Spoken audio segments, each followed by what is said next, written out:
Então, uma vez que nós só somos aquilo que aprendemos e a nossa mente ou a nossa mentalidade só muda de acordo com o que nós aprendemos e estamos abertos a aprender, isso resulta em crescimento, isso resulta em fortalecimento do conceito, do pensamento, da nossa vida intelectual, né? Porque todos nós temos um intelecto, ok? Você tem um intelecto. Diga, eu tenho um intelecto. Então, eu sou o quê? Um intelectual. Porque eu tenho um intelecto. Agora, existem níveis de intelectualidade, ok? E esses níveis, quem vai determinar, quem é? Você. Na minha vida sou eu, na sua vida é você. Como você lidera a sua vida vai determinar o seu nível de intelectualidade. Ok? Tudo bem até aqui? Então vamos abrir a Bíblia em Mateus capítulo 16. Evangelho de Jesus, segundo escreveu o evangelista Mateus, capítulo 16. Só uma palhinha hoje para nós iniciarmos aqui essa matéria de cristologia, tá bem? Hoje também está com a gente aqui, prazer, o pastor Juscelio está ali também, Juscelio Moreno. Deus abençoe. O pastor Juscelio, pastor Otaí, conheço desde o Brasil, tá bem? Um servo de Deus, uma enciclopédia ambulante. Né? Pergunta qualquer assunto para ele, sabe, irmão? É impressionante. O pastor Juscelio é uma bênção. E está com a gente hoje aqui nos honrando. Deus abençoe, viu, pastor? Assim como a sua esposa, a sua família, no nome de Jesus, tá bem? Bom, Mateus 16, quem achou, diga amém. Amém. Pronto. Então vamos ler Mateus 16, o verso 1. Vamos fazer uma exegese texto a texto, versículo a versículo, ok? Tá bom? Para nós chegarmos ao entendimento. Diz assim o verso de número 1. Os fariseus e os saduceus se aproximaram de Jesus e, tentando-o, pediram-lhe que lhe mostrasse um sinal vindo do céu. Mas Jesus respondeu: chegada a tarde, vocês dizem, teremos tempo bom, porque o céu está avermelhado. E pela manhã vocês dizem, hoje teremos tempestade, porque o céu está de um vermelho sombrio. Na verdade, vocês sabem interpretar a aparência do céu. Então, como não são capazes de interpretar os sinais dos tempos? Bom, por que nós vamos iniciar aqui? Porque aqui tem a célebre pergunta de Jesus. Lá no versículo de número 14. Vamos lá. Versículo de número 14. Jesus primeiro pergunta: quem os outros, digam os outros, dizem que é o Filho do Homem? Aí eles responderam: dizem que o Senhor é João Batista. Outros dizem que é Elias. Outros dizem que é Jeremias. Outros dizem que é um dos profetas. Aí Jesus muda a direção da pergunta. Porque primeiro ele pergunta o que os outros, ou a multidão, ou as pessoas à nossa volta estão dizendo sobre mim. E agora ele muda. Para vocês. Isso é importante. E vocês, ou para vocês, quem eu sou? Porque a pergunta de Jesus, ela quer mostrar algumas verdades. Primeiro, ele quer saber o que a multidão acha dele. E segundo, ele quer saber o que os seus discípulos acham dele. Isso aqui, gente, define a nossa fé. Define a intensidade da nossa fé. E define aonde a nossa fé está nos levando. Poxa, pastor, então o que tem a ver fariseus, saduceus, a pergunta de Jesus? É muito simples. Vamos entrar dentro do contexto aqui para nós entendermos uma coisa. Primeiro, Jesus é abordado pelos fariseus e saduceus. Quem são os fariseus e saduceus? Os fariseus e saduceus são religiões distintas que se originam no período interbíblico. Sabe essa página branca de Malaquias a Mateus? Pois é, essa página branca ela tem aproximadamente 400 anos de história, tá? que são os 400 anos do silêncio de Deus. Quando Deus silencia com a humanidade. Deus não levantou profeta, Deus não recebia sacrifício, Deus não falava com a humanidade, Deus estava de mal com o seu povo. É como se Deus chegasse assim para Israel e dissesse assim, corta aqui, estou de mal de vocês a partir de hoje. Pronto, 400 anos de silêncio.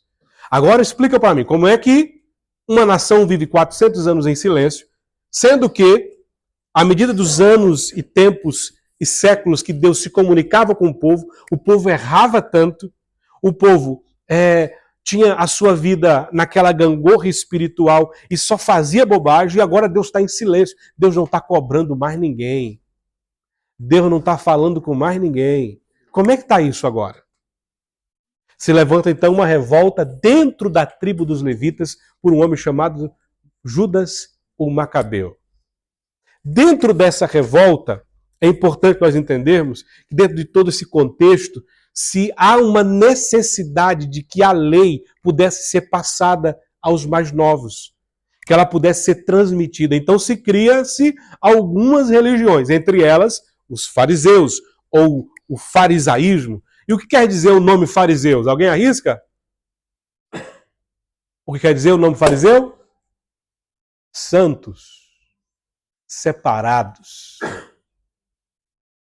Agora imagine, você tem dentro do povo de Deus um grupo de religiosos que dizia assim, nós somos os santos. Conhece alguém assim? Que diz, eu oro. Eu estudo 5, 6 horas por dia.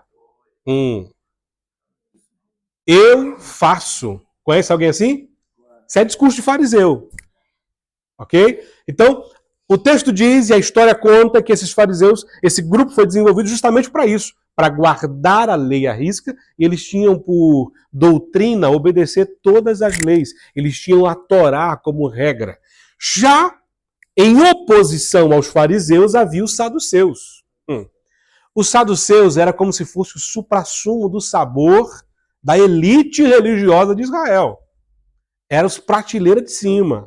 Era o topo. Politicamente, eles eram os caras. Não acreditavam na lei oral, não seguiam à risca todos os mandamentos, não acreditavam em demônio, não acreditavam em anjos e muito menos em ressurreição. Ó, que problema. E sabe qual é o maior problema? É que eles não acreditavam em nada disso, não acreditavam em demônio nem anjo, e aí Satanás leva Jesus aonde? Ao pináculo do templo, aonde eles se reuniam. Dizia, é tudo meu. Ou seja, você acreditando ou não, o mundo espiritual é real. Dá para entender isso aí? Esses são os dois grupos que são inimigos, que dividem as cadeias do sinédrio, cada um com a sua opinião intelectual, religiosa, né? De si mesmo. Os fariseus foi denunciado por Jesus várias vezes. E essa aqui é uma dessas vezes.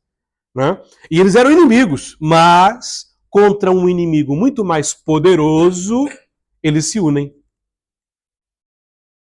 Os fariseus e os saduceus agora são coleguinhas. Ó, dedinho. Amizade de dedinho. Como é que é isso, pastor? Vamos reunir aqui, vamos pegar esse cara, porque o povo não está vindo mais na sinagoga. O povo não está vindo mais aqui ouvir a gente. Estão indo para onde? Estão indo para os desertos. Ouvir Jesus. Estão indo para, em vez de entrar para o templo, estão ouvindo ele nas escadarias do templo. Que negócio é esse? Está errado. Então a gente tem que caçar alguma coisa nele para poder impedir de pregar. Porque a mensagem dele é diferente da nossa. A palavra que ele prega é diferente da nossa. Nós pregamos a lei. Parece que ele veio para desfazer a lei, trazer um novo conceito de lei. Ora. Então eles se unem contra Jesus. Saduceus e fariseus. Ou seja, dois inimigos se unem contra um inimigo em comum. Isso aqui é interessante, porque o texto diz que a motivação deles era achar um erro em Jesus. Porque Jesus é mestre. Jesus é rabino. E todo rabino tinha que ter discípulo. Para ser rabino, tinha que ter no mínimo de 7 a 12 discípulos. Jesus tem 12. É rabino. Vamos caçar alguma coisa nesse rabino para a gente desmascará-lo. E aí eles chegam para Jesus, todos espirituais. Porque fariseu é assim, saduceu é terrível. Eles chegam e dizem assim, mestre. Eles nem reconheciam Jesus como mestre. Mentirosos. Nos dê um sinal para a gente crer. Nos dá um sinal extraordinário do céu para nós crermos em ti. Porque a gente quer crer. Nós queremos acreditar. Mentirosos. Falsos. Hã? Mas nós precisamos de um sinal. Aí Jesus, com muita sabedoria e perspicácia, olha para eles e diz, vocês interpretam o tempo. Quando o céu está avermelhado, quando o céu está avermelhado e sombrio, vocês sabem que vai chover. Vocês são bons para interpretar as coisas da terra, mas não são bons para interpretar os sinais dos tempos, porque os sinais dos tempos só é revelado de forma espiritual. A pergunta de Deus para nós é a seguinte: você quer ser bom nos sinais da terra ou você quer ser bom nos sinais dos tempos? Porque os sinais da terra, do tempo natural, você adquire numa sala de teologia, adquire numa sala de faculdade. Mas os sinais da revelação dos fins dos dias ou dos sinais dos tempos só podem ser adquiridos através da revelação do Espírito, por aquilo que já está escrito. E aí Jesus denuncia eles. Porque se tem uma coisa que Jesus gosta, é desmascarar fariseu e saduceu. Ele diz uma geração. E ele não está dizendo saduceus e fariseus. Ele está dizendo uma geração. Por que ele se refere a uma geração e não aos saduceus e fariseus? Por quê? É uma pergunta, gente. Vamos lá, me ajuda aí. Eles estão tudo com cara de ué para mim. Me ajuda. Por quê? Porque a doutrina de uma geração é dada por uma liderança. Uma geração só se comporta de acordo com a doutrina que recebe. Acho que vocês não estão prontos para ouvir isso não, hein? Ninguém dá glória? Hã? E qual que era a doutrinação e o comportamento daquela geração? Sinais. Um dia Jesus chegou assim e falou, cara, hoje Jesus já acordou com a pá virada, sabe? Como diz meu pai, com a baguinha fumaçando. Ele diz assim, hoje eu vou acabar com esse negócio. A igreja está muito cheia. É. Que aí, Jesus? Tá maluco? A tesouraria tá bombando. Tá todo mundo aí, os discípulos, fazendo cordão humano, isolamento humano pro senhor passar. Que história é essa? Não, hoje eu vou acabar com esse negócio. Mais da metade vai embora, quer ver? A partir de hoje, quem me segue por causa dos sinais que eu faço, vaza. Contextualizando, obviamente, né? E um povo foi embora. Aí diz assim, aqueles que estão me seguindo por causa do pão que eu multiplico. Lembra dos 5.000? Dos 4.000 depois? Vaza, hoje não tem comida. E uma galera foi embora. Pedro começou a ficar preocupado. Judas então já estava endemoniado. A receita caiu. Quer ver tesoureiro endemoniar quando a receita cai. Vou nem falar o nome que o pai revelou aqui agora. Né? Judas já estava preocupado. Aí Judas chegou e falou, Pedrão, o seguinte, irmão, fala com ele aí, cara. Porque não tem como, o povo tá indo embora. A receita caiu, como é que vai fazer? Aí Pedrão chega e fala assim, tá segurado aí, irmão. O senhor tá muito bravo hoje. Sabe aquele dia que o pastor tá nervoso, quer matar todo mundo? Assim, hoje é o seguinte, eu tô... Segura aí. Né? O pastor tá nervoso hoje. Tem dia que o pastor tá bravo. Né? Já viram o pastor bravo? O pastor bravo é terrível. Pastor bravo mata, enterra o corpo e é terrível, irmão. Tem jeito não. Lembra de Moisés? É triste. Hã? E aí o texto diz que Jesus olha para Pedro e diz assim, você também não quer ir embora? Você faz parte dessa geração que está à busca de sinais? Quem é você? Você faz parte da geração que busca sinais? Ou você faz parte de uma geração que busca o entendimento da fé? E aí Pedro olhou e disse, opa, calma lá, amigo, pega leve. Para quem irei eu? Não é para onde. Isso aqui é forte demais, gente. Não é para onde, é para quem irei eu. Se só o Senhor tem palavras de vida eterna. Aleluia. Então, essa é a geração que os fariseus e os saduceus estão produzindo. É a geração do nosso tempo. Quer ver isso aqui está lotado? O profeta tal vai estar aqui, revelando NIF, ó, cor de combinação. Os irmãos nem usam mais combinação hoje, né? Meu Deus do céu. Ninguém sabe o que é isso. A maioria aqui não sabe o que é isso. Sabe não? Não é, professor? Sabe não? Combinação. Antigamente não podia pregar com camisa assim. Tinha que usar uma por baixo, depois essa. E fecharam até aqui, meu irmão. Brabo. Né? Antigamente, eu me lembro, eu era criança, teve um culto assim, aqueles cultos proféticos na igreja, e Deus tomou o pastor que estava pregando, e para falar com a pessoa, e a irmã chorava assim e tal, e dizia, para tu saber que é Deus, a cor da combinação é tal. Ei, miséria, isso é profeta mesmo, né? Hoje não, o pessoal fica aí se gabando de CPF, de NIF. Antigamente era cor de combinação, irmão. O negócio era bravo. Tá escondido mesmo, né? É luta. Então, ou seja, olha a geração que os fariseus e saduceus estão produzindo. A pergunta é, você sabe diferenciar se você é fariseu ou saduceu ou não? Quem nós estamos sendo? Essa é a pergunta.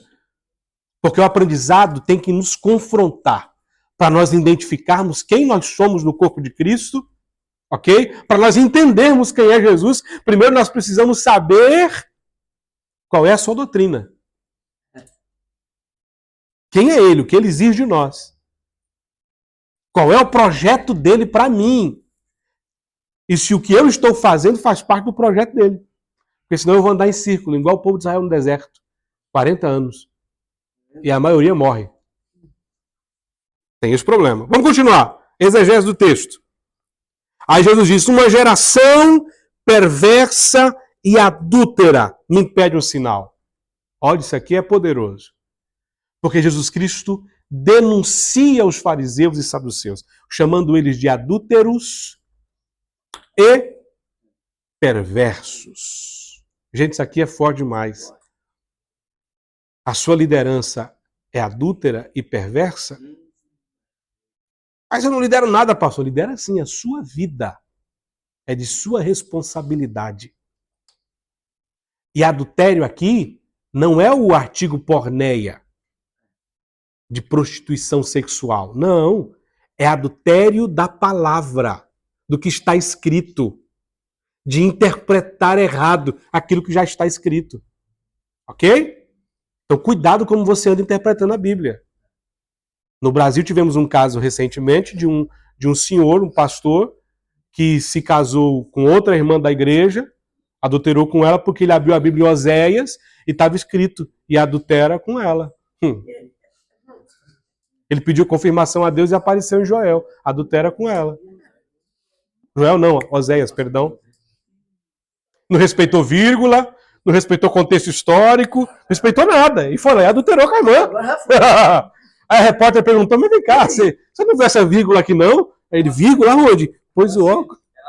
É adúltera, né? Pronto. Aí ele falou assim, ué, como é que é? E agora? Agora já foi. Agora foi, já era. Então, amados, é aquele que adultera a palavra, aquele que tira e que acrescenta, que interpreta de forma perversa. Perceba que todo fariseu e saduceu nunca serve para ele aquilo que é confronto, é sempre para os outros. Né? Não, é para o irmão que não veio, não é para fulano. Isso aqui, se ciclano tivesse aqui, rapaz, ó, era para ele. Vamos lá, versículo 5. Jesus, no 4, Jesus se retira. No 5, Jesus tendo passado para outra margem do lago, esqueceram-se de levar o pão. Olha isso aqui. E Jesus disse, fiquem atentos. Cuidado com o fermento dos fariseus. Isso aqui mostra uma realidade dos discípulos de Jesus, tá? Porque Jesus multiplicou a primeira vez pães para 5.000 pessoas, na segunda vez pães para 4.000 pessoas, e agora eles sempre andavam com um pãozinho, porque vai que dá fome. É isso que dá a entender. Agora eles estão andando com um pãozinho de reserva. Vai que dá fome. Só que o reino de Deus não é feito com pão de reserva. É feito com oferta de menino que traz. Entende? Aí eles esqueceram o pão naquele dia, ó. E Jesus falou, cuidado com o fermento dos fariseus. Aí os discípulos, imaturos. Tem uma coisa que eu aprendi, uma feita na reunião de obreiro, com o bispo Samuel Ferreira, foi o seguinte, ele diz o seguinte, que nós só somos do tamanho da nossa cabeça. Olha a cabeça dos discípulos. Alguém olhou um pro outro e falou, fermento? Esquecemos o pão. Eita, será que ele está falando porque a gente não trouxe o pão? Agora a gente tem que dar um jeito de comprar pão. Aí Jesus percebeu o alvoroço e disse assim, por que vocês estão falando de pão, das coisas da terra, enquanto eu estou falando de coisas do céu? Porque vocês estão preocupados com o fermento de pão que não esqueceram de trazer quando eu estou vos dando uma advertência de algo que pode salvar a alma de vocês? Porque os discípulos estão num processo de amadurecimento. E nós estamos num processo de amadurecimento, Lucas. Só que nós precisamos focar naquilo que é importante.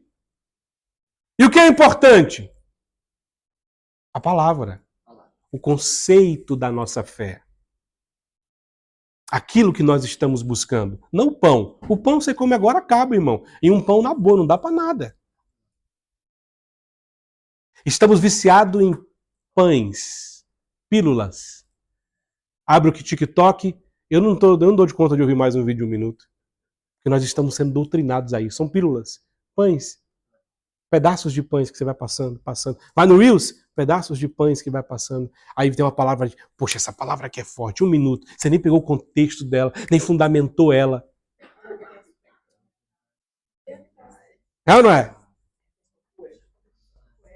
Pois é. Não, essa palavra aqui, ela resolve um dilema pessoal meu. Então tome, uso como verdade. Não, essa frase aqui resolve um problema de fulana ou de fulano que falou de mim. Toma, indireta, resolve. É ou não é? Isso quando não prega, né? Dá vontade de jogar o sapato. É ou não é? Não encontra. Porque, gente, ninguém vive de pedaço de pão. Posso uma pessoa comer pedaço de pão todo dia? Tá com inimigo não, irmão.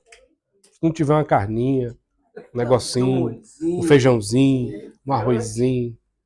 Deixa eu contar uma coisa pra vocês. Pudim todo dia. É bom? Enjoa, não é? O pudim é bom demais, irmão. Mas enjoa. O que sustenta é o arroz e feijão. Não vou no culto hoje. Por quê? Porque é fulano que vai pregar. Prega nada. É o arroz e feijão, meu filho. É o que vai te sustentar. Não, eu vou naquele culto, porque naquele culto fulano prega e é forte. Isso é pudim, irmão. Isso não sustenta. É só um ânimo. Não sustenta. O que sustenta é arroz e feijão de todo dia. Tem um pastor que pregava lá no Brasil todo dia sobre o cego de Jericó. Até um dia que a irmã chegou para ele e falou, pastor, não aguento mais ver o senhor pregando sobre o cego de Jericó, irmão. Você não tem outra mensagem? Ele falou, você já aprendeu o que sobre o cego de Jericó? Eu aprendi que ele era cego e voltou a ver. Ele falou, pois é, você não entendeu nada. Então eu vou continuar pregando. Quando você aprendeu, porque nós estamos acostumados com o quê? Mastigadinho. Sabe a papinha?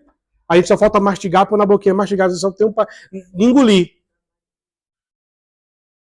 Quanto tempo aqui nós passamos estudando de fato? Quanto tempo aqui nós passamos fazendo isso aqui? Pode deixar. Ó. Risca. Pode riscar. Essa é a boca de Deus, mas não liga não, tá bom? Ó. Obrigado. Tá verdinho aqui ainda? Está com problema? Ah, então pronto. Rabiscando, fazer o que o pastor faz aqui, ó. Ah, o pastor tá lendo o sermão, óbvio. que ele está lendo. E ninguém é obrigado a guardar tudo. Mas se está lendo é porque estudou, se preocupou em trazer um alimento, em trazer uma comida, em animar você espiritualmente. Isso aqui é importante. Agora, vamos continuar aqui, gente, que eu já quero terminar. Tá bem? Eles discutiam com relação ao pão. Jesus explica que é sobre a doutrina dos fariseus. E aí no verso de número 13, ele vai para a região de Cesareia de Filipe. E aí é onde começa o negócio a ficar interessante. Por quê? Porque ele reúne quem? Os discípulos. Aqui não tem multidão, ok? Aqui não tem a galera do vamos, Maria vai com as outras. Aqui é só os discípulos. Pergunta básica. Você tem consciência que você é discípulo? Você já se distinguiu ou já se encontrou como discípulo? Você tem ciência que você não é multidão? Tem coisa que serve para multidão, que não serve para discípulo. Nem tudo que serve para a multidão serve para discípulo. Pastor, Deus vai salvar a multidão? Irmão, com a multidão ele tem um particular diferente. Com o discípulo ele tem outro tipo de particular. Porque discípulo multiplica. Ok? Discípulo multiplica. Ok? Tudo bem até aqui? Tranquilo? Então vamos lá. Jesus reúne os discípulos e diz assim: o que as pessoas estão dizendo sobre mim?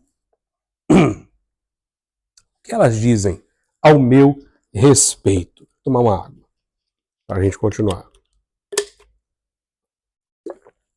E essa pergunta de Jesus revela algumas coisas. Primeiro, Jesus tinha preocupação com a sua reputação. Pergunta, você como discípulo se preocupa com a sua reputação?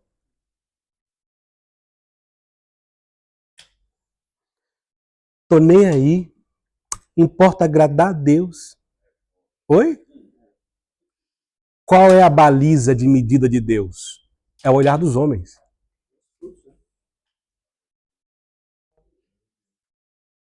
Não, a mim importa. Eu não estou aqui para agradar homem, eu estou aqui para agradar a Deus. Quem disse? Se você não agrada os homens, a sua liderança, você não agrada a Deus. Isso é o maior erro do pentecostalismo. Se eu não aprendi a honrar, como o pastor já bem disse aqui, o outro, a minha liderança, as pessoas que eu julgo ter mais do que eu posso aprender com elas, eu não estou honrando a Deus, irmãos. Desculpa lá. É texto, é Bíblia. Não tem como fugir disso. Jesus está preocupado com a sua reputação, porque está dizendo, eu quero saber o que as pessoas andam dizendo de mim por aí, porque é importante nós sabermos o que as pessoas falam de nós. É ou não é? Óbvio que a gente não vai saber tudo, porque se a gente soubesse tudo também, a gente entrava em depressão. É ou não é? Porque o povo não perdoa, não. O povo é terrível. Sangue de Jesus tem poder na vida do povo. É ou não é? Mas pronto, Jesus está perguntando, eu quero saber o que as pessoas estão dizendo sobre mim. E não é sobre a minha pessoa como pessoa. É sobre o que eu carrego. Segunda coisa. Porque o que eu carrego me define como pessoa. Ok? O que você carrega te define como pessoa. Ou você acha que as pessoas vão lembrar da sua carinha bonita? Ou você acha que as pessoas vão querer estar perto de você só porque você é cheiroso? Não. As pessoas querem estar perto de pessoas, de fontes que elas possam beber. Por que você acha que no seu trabalho as pessoas desabafam com você? Perguntam as coisas para você. Vão até você e você, poxa, mas o que eu tenho? Você é fonte. E é interessante porque Jesus diz assim, o que estão dizendo a meu respeito, aí um já se levanta na hora, assim, estão dizendo que tu és Jeremias. Aliás, João Batista é a primeira. Né? Olha o texto. Versículo de número 14. Uns dizem que és João Batista. Isso é o que a multidão pensa. Lembrem-se, a multidão está atrás de quê? Sinais. Quem era João Batista? Conservador. É considerado o profeta conservador. O cara que denuncia mesmo, não tá nem aí, vamos que vamos. é o seguinte, comigo eu falo mesmo, dou nome. João Batista é assim. O João Batista vai perder a cabeça, irmão, não tem problema não. Deus me chamou para isso mesmo. É para arrebento, é comigo. Você vai ir para a espada, a gente vai. Ok. Chegou para Herodias, aliás, para Herodes, não é lícito você tomar a mulher do seu irmão por esposa. Está em adultério, precisa se converter, está para o inferno. Isso é João Batista, conservador. Aí uns estão olhando para Jesus no meio da multidão, dizendo assim, ele parece com o João Batista. Parece, a mensagem aí é parecida. Daqui a pouco ele começa a chamar nome, falar, revelar pensamento e tudo mais. É parecido. Ok. Outro se levanta e diz, estão dizendo que tu és o Elias que havia de vir. Ele está falando sobre propriamente o profeta Elias? Não. Está falando sobre a unção que estava sobre Elias. Sobre o espírito que usava Elias. Estão dizendo, ele parece com o espírito de Elias. Ousado, sinais, poderoso nas palavras, mandar descer fogo do céu, mata todo mundo. É ousado nos sinais. Parece o profeta Elias. Perceba que já é a segunda classe de pessoas, de perfil de pessoas que buscam Jesus. Terceira, estão dizendo que tu és Jeremias. Qual é a maior qualidade do profeta Jeremias? Ele é um profeta emotivo. É o profeta das lágrimas. O profeta... Lê Lamentações de Jeremias, você chora com ele. Ele é emotivo. Ele é melancólico. Ele é um profeta dodói. Por que ele passou o profeta dodói? Porque ele chegou uma hora e falou assim, eu não vou pregar mais. Eu não vou falar mais. Porque são tantas pedradas. Ai, estão me crucificando. O homem do chapéu. Estão falando de mim. Hã? É um profeta mais melancólico. Aí alguém se identifica porque é mais melancólico. Diz, não, esse profeta aqui é bom. Então ele parece com Jeremias. Aí se levanta outro e diz, eu não tenho referência profética, então qualquer um serve. Estão dizendo que tu és um dos profetas. Perceba que tem a classe de pessoas que não tem referência. Então qualquer um serve. Chegou aqui, bateu o pé, tem um anjo com espada na mão bem ali. Pronto, serve. Serviu. Tá tudo certo. Falou 2 labacanta, labachúria, acabou, já era. Ganhou, irmão. É homem de Deus, varão. Rapaz, fui orar ali com o varão, foi. Rapaz, 2 horas de oração, foi mesmo, foi. Que beijo, rapaz. 2 horas falando em língua estranha.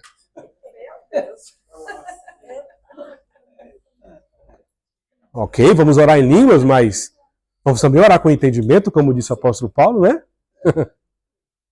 E aí, como é que é? Rapaz, mãe, tem. Tu é doido, irmão? Porque tem umas visões malucas. É mesmo, é. Tá, e Bíblia? Você sabe com o que eu cresci ouvindo? Eu cresci ouvindo Adão Campos. O irmão que foi arrebatado e foi no céu e no inferno. Ele disse que no inferno tinha o cabelo das irmãs guardado lá, que cortava o cabelo.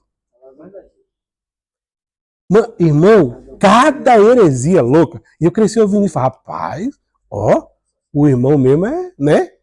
É brabo. Tinha dedo, tinha unha das irmãs que cortava a unha. Os anjos tinham uma relação de irmã que se depilava. Rapaz, mas os anjos não tem o que fazer não, velho. Não é possível. Os anjos assim, olha lá, O varão não tá sem combinação hoje, tome. Usou short. Soltou pipa. Tá mostradinho. Eu gosto assim, né? Gente, e Bíblia? Nada de Bíblia. Coerência bíblica, 0. E a gente aprendeu crescendo isso. Aliás, crescemos aprendendo isso. Então, existem 4 tipos de pessoas, aliás, 4 intenções e buscas que as pessoas têm, pelo menos 4, na igreja. Primeiro, estão atrás de um profeta João Batista, conservadorzão, aqui não pode nada. Aqui tá fechado, acabou. Tem um anjo com a espada na mão ali na porta, passou, as cabeças vão rolar. Ok. Tem as pessoas que buscam um perfil mais parecido com Elias, que é do fogo, dos mantos, dos mistérios, E aqui é o seguinte, então já entra rodando assim, ó, e vai girando, girando, né? Fazendo o Silvio Santos. Ah, não é? Não, Elias do fogo. Eles interpretam errado aquilo que é fogo de Deus. E tem o terceiro tipo de pessoas, que é a terceira busca dentro da igreja. Você sabia que nossa igreja tem esses quatro tipos de pessoas, né, pastor? Você tá lascado. Mas pronto, ó. Terceiro tipo de pessoas. Isso é em toda a igreja, ok? Eu tô aqui falando para descontrair, mas é em toda a igreja. Jeremias, o melancólico. Tinha um irmão na rádio, rapaz, que ele era bom demais para pedir dinheiro. Era. Aquele, amigos, porque Deus tem me dado a missão. E chorava, e chorava. E o Pix, e o Pix rolava. Tem esse tipo de pessoa que busca esse tipo de profeta, de referência. E tem uns que não tem referência nenhuma. Qualquer coisa serve. Tá indo aonde? Tô indo na igreja ali, porque, rapaz, lá é bom. Não, sabe que... eu vou dizer isso aqui. Tem então uma pessoa aqui, que eu não vou falar o nome, diz assim, rapaz, eu vou ali na igreja tal. Por quê, irmão? Rapaz, depois do culto serve um almoço, irmão.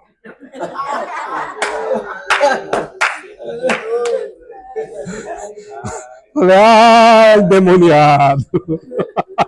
É o grupo que Jesus falou. Pessoa sem referência.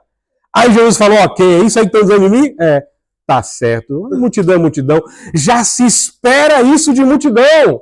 Agora, discípulos, o que eu represento para vocês? E aí? Jesus hoje vem aqui e diz assim, o que eu sou para você? Me defina com as suas palavras. Aí uns vão dizer, o senhor é Salvador, mas Salvador do quê? Por quê? Para quê?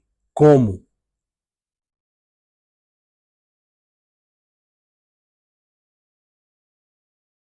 Os meninos do evangelismo aí sabem as guerras que enfrentam aqui quando vai evangelizar com a galera aqui na rua. O povo aqui é metido a intelectual, não acredita em nada.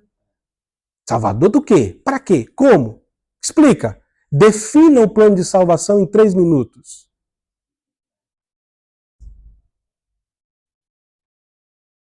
Né? Como é que faz? Quem Jesus é para você? Quem o Cristo é para você? Quem Yeshua é para você? Essa é a grande pergunta de Jesus para nós. Porque senão a gente nem continua daqui. A gente tem que parar por aqui, rever os nossos conceitos e de fato ter um encontro com Jesus. Não, Jesus é o cara que me tirou das drogas. Aí, isso é apenas sinais. E você fundamentou sua fé como?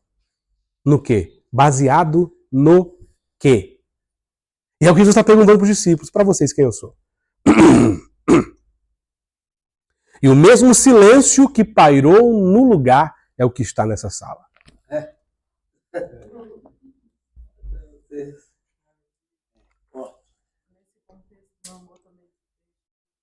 Jesus mostra para os discípulos que o discípulo tem que ter pão. É inaceitável ser discípulo e não ter o que alimentar, não ter a quem alimentar. As pessoas sempre vão recorrer a nós com fome. O que nós estamos dando para aqueles? O discípulo é obrigado a ter um alimento que sustenta para dar. Okay. Alguém quer falar alguma coisa? Ninguém fala nada? Estão muito tímidos. Estão muito tímidos. Eu nem comecei a dar umas voadoras ainda. Então, gente, quem é Jesus para você? Para uns, Jesus é curandeiro. Você vem cá, vai ser curado. Ele cura mesmo. Cura ou não cura? Para outros, Jesus é o cara do banco que libera crédito imobiliário. Toma a chave. Ele dá casa? Dá ou não dá? Dá. Mas não é só isso. Para outros, ele é apenas o cara que viabiliza, através de networks, possibilidades de ter um carro melhor, uma vida melhor, ganhar dinheiro. Porque pensa comigo, irmão, você aceitou Jesus, né? Quem que aceitou Jesus, diga amém. Ô, glória. Aí você parou de beber. É alguns, né? Pastor, Jesus, na verdade, ele é quem nos convenceu que nós necessitávamos de um Salvador. Olha. Nós Sim. necessitávamos de aceitar e tomar posse desse plano de salvação para sermos salvos. Não é só somente o mudar de vida enquanto estamos aqui, mas de fato percorrer esse caminho para que no final nós possamos ser salvos. Muito bem. Boa definição. Diga, Leonel. Você levantou a mão? Ou eu entendi errado, varão? Desculpe. Pode falar, irmão. Peraí, deixa eu desligar o microfone, que o senhor fala muito alto. Pronto, pode falar, irmão. Tô brincando com o senhor, viu? Fico bravo comigo não, viu? Aleluia. Olha o João Trovão aí, baixando aí. Diga. Agora, primeiro assim, né, que a palavra de Deus fala, né, que nós não aceitamos. Ele nos aceitou. É verdade. Primeiramente, ele nos aceitou da forma, né, contaminosa que nós vivemos. Exatamente. E o Espírito Santo me convenceu que eu necessitava dele para todas as áreas da minha vida. Oh, glória. Né? Então não foi só um mero sinal que ele me deu, que me tirou da bebida, me tirou da droga, me tirou da prostituição. Não, ele me convenceu, porque eu sem ele não sou nada. Olha aí. Isso para mim é Cristo. Ó, até arrepiou aqui, irmão. Da vida. Aleluia. Glória. Diga, Paula.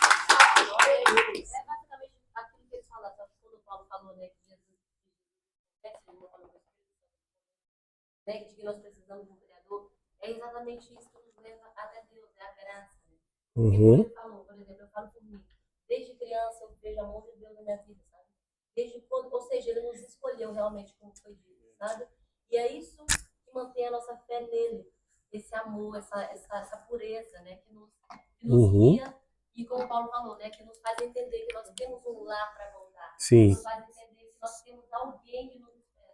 Sim. Então, é basicamente só complementando aquilo que o Paulo falou, ele nos convence todos os dias. Então, Jesus é isso, né? Ele é tudo, basicamente, né? Porque tudo vem dele, tudo é para ele. E tudo que existe, né, é em volta dele, ou seja, só temos ele. Por isso nós o amamos.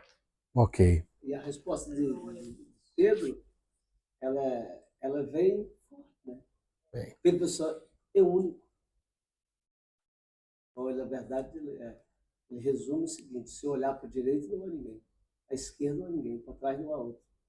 Então, Pedro, só tu. Não tem mais ninguém. Não tem para onde a gente fugir. Não tem para onde a gente ir. De fato, ele para nós, ele é o único. A via para a vida eterna é a única via.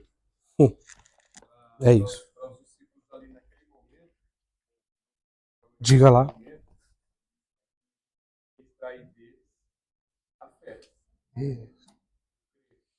Entender quem realmente ele era. E a resposta que estava faltando veio do Pai. Isso. A resposta que estava faltando veio do Pai. Fez a revelação que veio para Pedro, dizendo: tu és o Cristo de Deus. Não. Isso aí. Pai. Jesus disse: o Pai te revelou. É isso aí. Isso é forte. Isso que eles precisavam.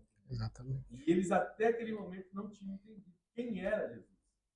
A partir daquele momento, Jesus começa a falar de uma forma diferente com eles.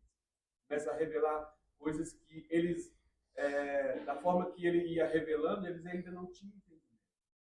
Até o Calvário, eles ainda não conseguiram. Quando eles viram Jesus ressurreto, Opa. ele disse quem ele é. Faz sentido agora. Quem ele é. Faz sentido agora, né? É isso aí. Diga lá, Lucas. É que Pedro deixa claro que ele entendeu isso. O pastor falou sobre o evangelismo, esse desafio.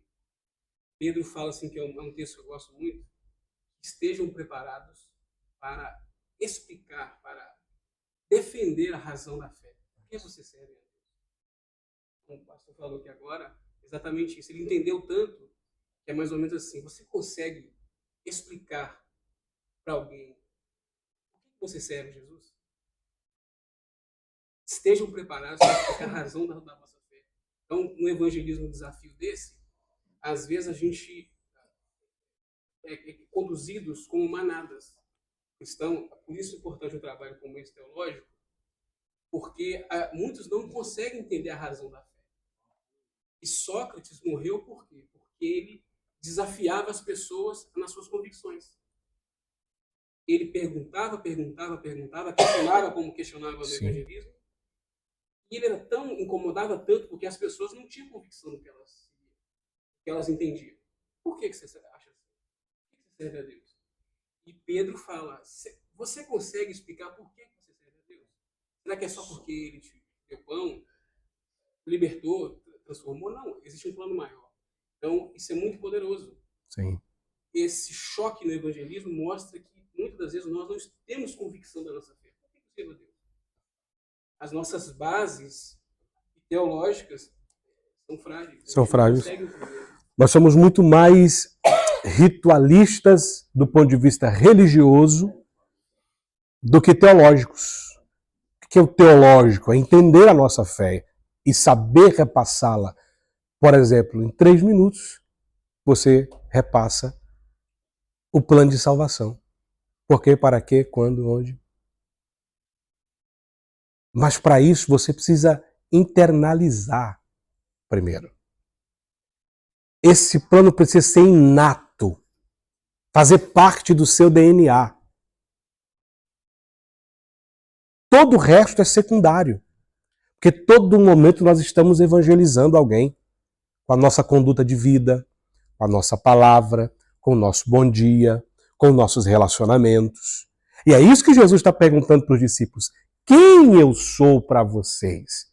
E o que eu sou para vocês tem mudado o quê na sua vida? No que tem mudado? Porque isso a gente precisa perguntar, gente.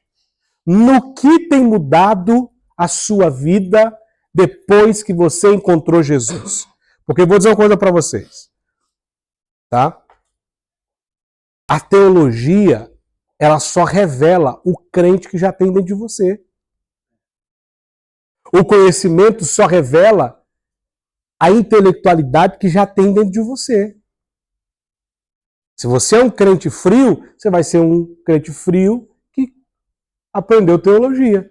Se você é um crente que tem o coração aquecido pelo Espírito, pelo conhecimento, pelo conhecer a Deus, pela salvação, pelas coisas espirituais, você vai ser um crente que sabe teologia aquecido pelo Espírito. A mesma coisa é o dinheiro. O dinheiro não muda ninguém. O dinheiro só potencializa a pessoa que você já é. Se você é egoísta, você vai ser um egoísta com o dinheiro. Se você é gente boa, você vai ser gente boa com o dinheiro. Só vai potencializar.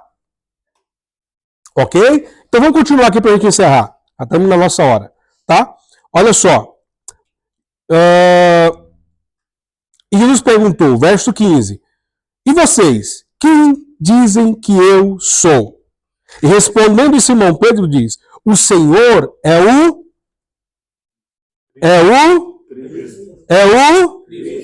O que quer dizer Cristo? Qual é o significado da palavra? Ungido ou Messias, ok? Não é o sobrenome de Jesus, tá?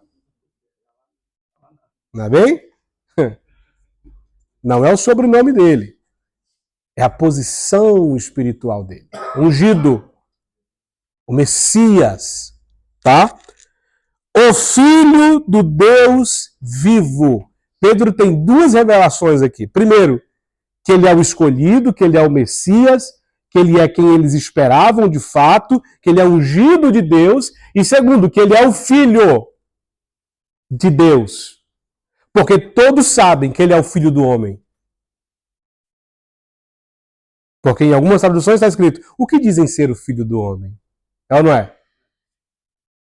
Ou seja, todos sabem que ele é o Filho do homem, mas Deus revela a Pedro, através do Espírito, que ele é ungido, Messias, e é o Filho de Deus. Essa revelação aqui é muito importante, porque todo o estudo da cristologia está embasado nisso. Tá? Continuemos. Então, Jesus lhe afirmou, bem-aventurado é você, Simão Barjonas, porque não foi a carne nem o sangue que revelou isso a você, mas o meu Pai que está nos céus revelou a ele. O Pai revelou a ele. O Pai revelou a ele. Quem revela o Filho? Quem revela o Filho? Ok. E agora, quem revela o Filho? Hã? Quem revela o Filho é o Espírito Santo. Lembre-se que aqui, Jesus ainda não morreu. O Espírito Santo não manifestou. Ok? Então quem revela o Filho é o Pai. Mas após Atos 2, quem revela o Filho é o... E ele vos fará lembrar das minhas palavras. João capítulo 14, 15 fala, tem todo esse contexto. Isso aí é para a matéria de pneumatologia. Ok? Então, primeira coisa, irmão. Quem revela o Filho é o Pai. Mas como é que o Pai vai revelar o Filho se eu não sei nem quem é o Pai?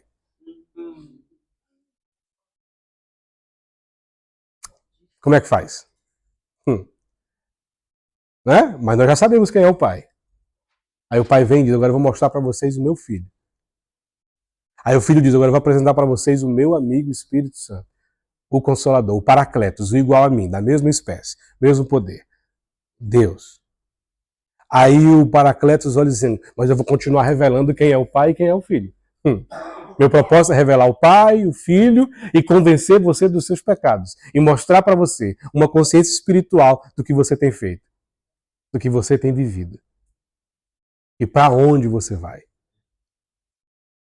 Isso aqui é tão lindo porque só dá para conhecer Jesus na sua intimidade quando você conhece o Pai. Jesus disse assim, eu e o Pai somos, quem vê o Pai, vê a mim. Né? Isso aqui é poderoso. Então não dá para conhecer o Filho se não tiver revelação do Pai. Eu tenho que conhecer o Pai para poder conhecer o Filho. E para poder conhecer o Espírito Santo. Mas como é que eu vou conhecer os dois? O último se eu não conheço o primeiro, que é o Pai. O que o Pai quer de mim? O que o Pai espera de mim? O que Deus planeja para mim? Ele diz para Jeremias, os meus planos para vocês são planos de paz e não de mal. Para vos dar o fim que desejais. Aí Jesus disse a Pedro, uma vez que você recebeu a revelação do Pai, que você está aberto para receber a revelação, porque tem que estar aberto para receber a revelação, tem que se desprender do seu conceito para receber a revelação, tem que desprender do seu eu para receber a revelação. Uma vez que você recebe, eu te dou chaves. Vamos ler? Também eu lhe digo... Eu antecipei, né? Pronto, vamos primeiro aqui, depois eu falo das chaves. Bem-aventurado é você, Simão Barjonas, porque não foi a carne e o sangue que revelou isso a você, mas o meu Pai que está no céu. E eu também te digo que tu és... Vocês estão com medo, gente? Tu és... Pedro.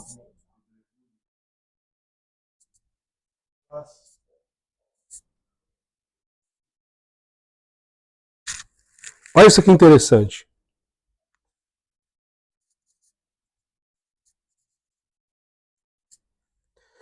Tu és... 1, 2, 3. Tu és...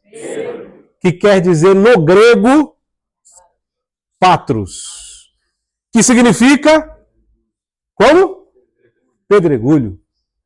Ou, numa palavra mais técnica, fragmentos de rocha. Olha que bonito. Né? Fragmentos de rocha. Tu és fragmentos de rocha, Pedro.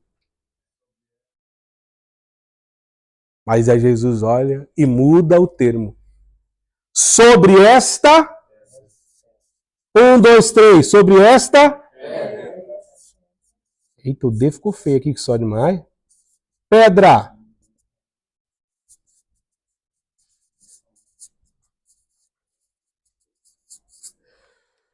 Pedra, do grego Petros. Pedro, patros, fragmento de rocha. Pedra, Petros, que quer dizer rocha maciça. Sobre essa. Aí Jesus diz, sobre essa rocha. eu edificarei a minha igreja. O fato é que é o seguinte, irmão. Somos figuras de Pedro, simbologias de Pedro, fragmentos de rocha. Lembra que o salmista Davi, no Salmo 40, esperei com paciência no Senhor, ele se inclinou para mim e ouviu o meu clamor.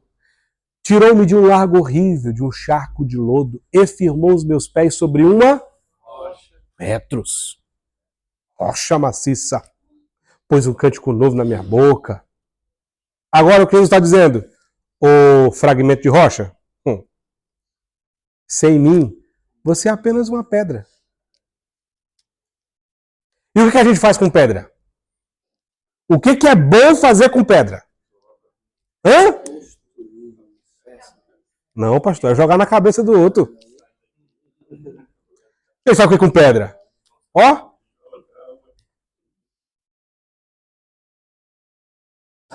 Eu lembro que eu dei um... Sabe, lembra do estilingue? Quem é da época do estilingue aqui? Não, Badoca eu já não sei, pastor. Essa não é da minha época. Mas o estilingue... Um dia eu peguei uma pedrinha já na testa da minha irmã. Pronto. É. Porque pedra na mão de quem não tem Jesus só serve para ferir os outros.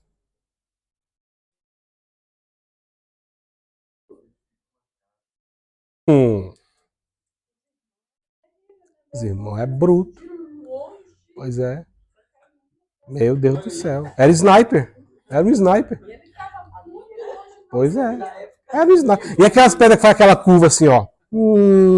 Parece que ela vai pro outro lado. Aí do nada ela volta e tome na cabeça. Não é?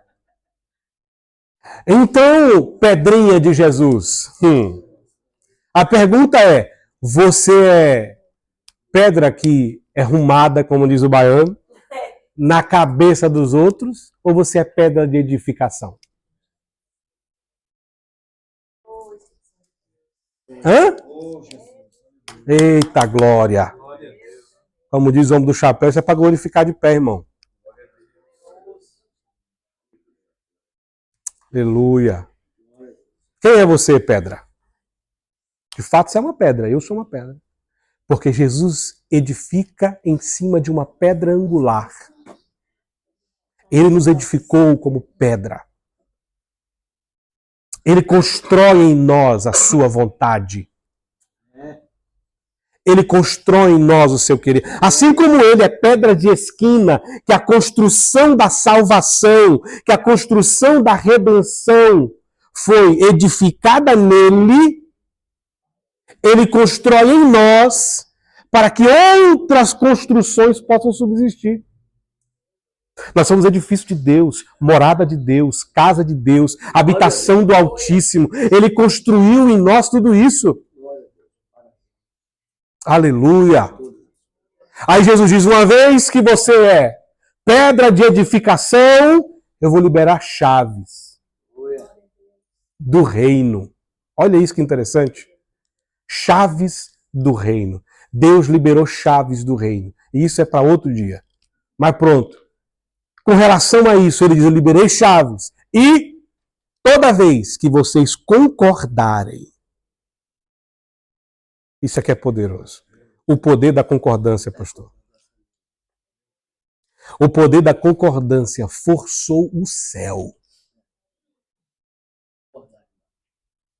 A Bíblia diz que uns camaradas, liderado por Nimrod, se reuniu e disse, vamos fazer uma estrutura, uma torre que chegue no céu. Eu quero saber que história é essa que tem um Deus que meus pais contavam e que é inacessível. Vamos chegar lá. Aí o texto diz assim que eles concordaram e começaram. O céu reuniu numa reunião extraordinária, dizendo assim, é o seguinte, se nós não descermos e pararmos, vai dar problema. O poder da concordância é poderoso, tanto para o bem quanto para o mal. No que você tem concordado? Quais alianças de concordância você tem feito? Ah, não, pastor, isso é bobagem. É não. Muitas vezes os resultados da nossa vida são causados por concordâncias e mesas que sentamos que geram em nós situações adversas. Ele diz, eu vos darei chave do reino, e o que vocês ligarem na terra será ligado no céu. O que vocês concordarem aqui será concordado lá. Gente, agora é interessante, tá?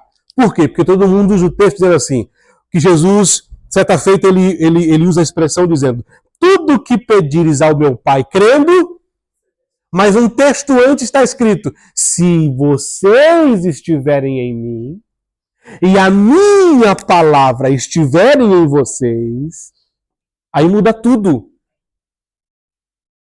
Pedireis o que quiserdes, e vos será feito. Então, pera lá, pastor, você está querendo dizer que o que eu estou pedindo há 20 anos não aconteceu porque eu não estou nele, nem a palavra dele está em mim? É. Tem alguma coisa errada. Tem alguma coisa faltando. Tem alguma coisa falhando. E é sobre isso que nós vamos estudar dentro do estudo da Cristologia. Isso aqui é só uma introdução para nós depois falarmos sobre ministério real, sacerdotal, profético, natureza humana, natureza espiritual, falarmos sobre o seu sofrimento. Vamos entender porque o texto diz que o salário do pecado é a morte. Então Jesus morreu, como é que é isso? Ele pecou?